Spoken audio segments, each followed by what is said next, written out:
It's late November, we're making soap, we're rendering lard. I take the fat and run it through the grinder. It makes it render a little easier. I've already measured out my lye. I've got enough for the batch that I'm going to make right here. I've got my water measured right here. This is the bowl I'll mix my lye in, and the scale, because you got to weigh everything.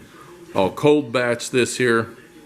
After I get everything mixed, well then, and it starts to set, and I get a set on it, I'll mix this in it. I take 1 bar of commercial soap. It gives it the scent, and I don't know, little flecks of green in there, but it gives it the smell, and it doesn't make it smell like lard. I make butter with this here. I make soap with this here. It's got a little propeller. I've got a can that goes on there. This here will set down. It goes like this, and then it sits there and runs, so you don't have to sit there with a drill and try and keep mixing it.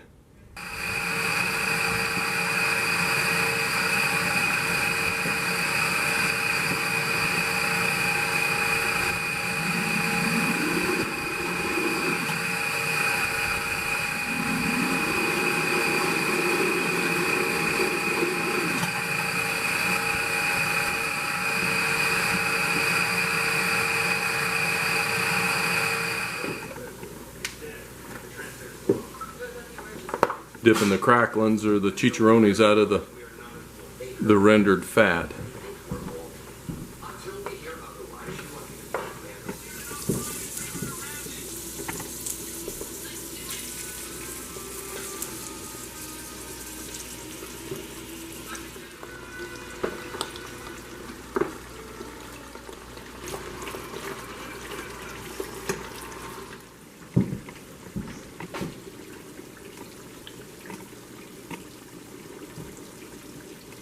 It's cooking slowly, but it's cooking. This one here's a little smaller, so it gets a little hotter faster.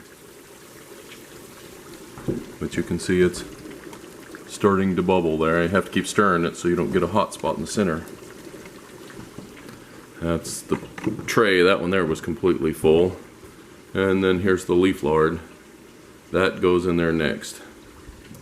Okay, I'm cutting up some leaf lard so I can render it. This is your best lard. It's usually the cleanest, the purest fat, your best eating lard. As you roll it out of the carcass, you start winding it up as you pull it out of the side, and this is what it ends up looking like. It's just that come out of the inside the stomach cavity of a hog. So what I do is it's rolled up like that. And to render it, you can't just throw it in there and do that. You have to cut it into smaller pieces that you can get the heat to. So I just go through it and do this. And cut it into chunks. Don't have to be real small. They just got to be cut up. So you take several of them and go like this. It's almost pure lard, this stuff is. I mean, you can almost use it as it is, but it's still got some fiber in it to hold it together, but it's about as pure a lard as you can get. Okay, I just finished rendering that down, and that's my barrel of oil there. Look how clear that is. Very nice. That's the cracklings. We'll keep a bowl of them there for us to eat. The rest of them will go to our dogs. Nothing is wasted. It's all fed here. But that right there turned out really good. This is the leaf lard. Okay, I'm going to pour this in. I'm going to throw everything on the floor. That's how you do this. You're supposed to drop everything at least once. Now, I blocked that with my leg so it can't slide back, because once you start to pour your oil,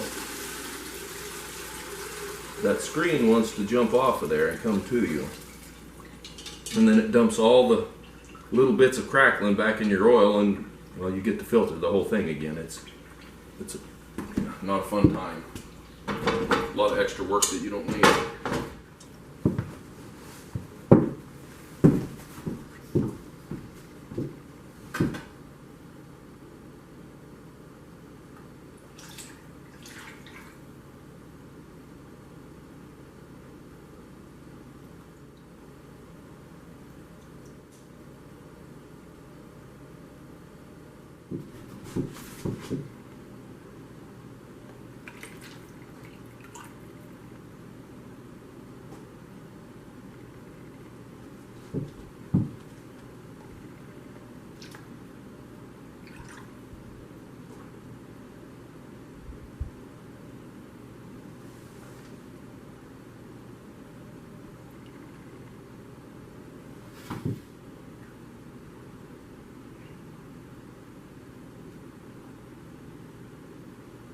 That's corn oil.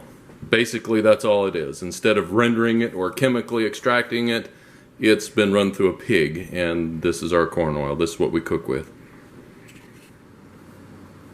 Oh, are we on? This is our take right here. This is what I did today. There's 35 quarts. These here being 2 quarts each. But there's 35 of them is what we rendered down. And then I think we took 8 of these out. So that's another 16 quarts. Just this butchering. So this is what we got. Now you have to add in, how many gallons did I do for soap? I did 2 gallons today, 3. I did 4 gallons that I used for soap. Yeah, because I did 4 batches of soap, and that's 128 ounces. So there's 4 gallons there. That's another 16 quarts. So yeah, we had quite a bit of lard. But this is what we get, and this will last us. Usually lasts us a year, probably not quite a year. We don't give it away, we don't sell it, we just use it. Yeah, use a lot of lard. I am going to check. Oh, sorry. Yeah, I'm gonna check the temperature. I'm pretty funny. I am pretty funny. You gotta admit, I'm pretty damn sight more entertaining than most of these on TV. I'm going to take the temperature of my soap.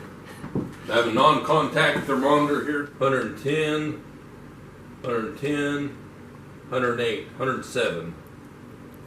Yeah, 107. That's up to 150 degrees. This is 150 degrees right now. It's hot. Yeah, it's hot. It is reacting. That's making soap right there.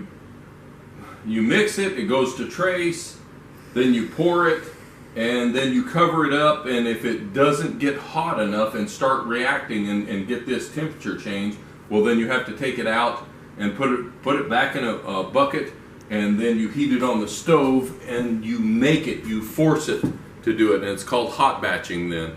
And when you hot batch it, well, then it kind of gets it's not as pretty as soap, but it does go ahead and convert to soap. The lye goes ahead and reacts, and when it does the reaction, well, then it makes soap. Okay, here's some of the soap that I've already made. These are the bars. They're in the shelf. They're drying. This is what they look like. This is the stuff with the green soap in it. That's what the bar looks like. That was a false cut where I was measuring. You can see how square I cut them.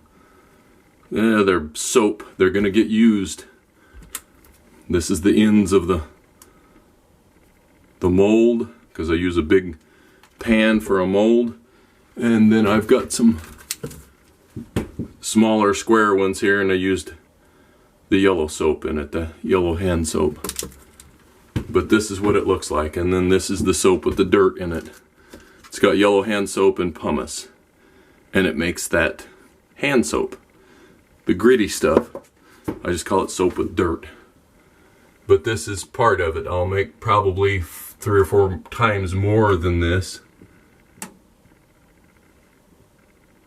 But that's kind of what it looks like.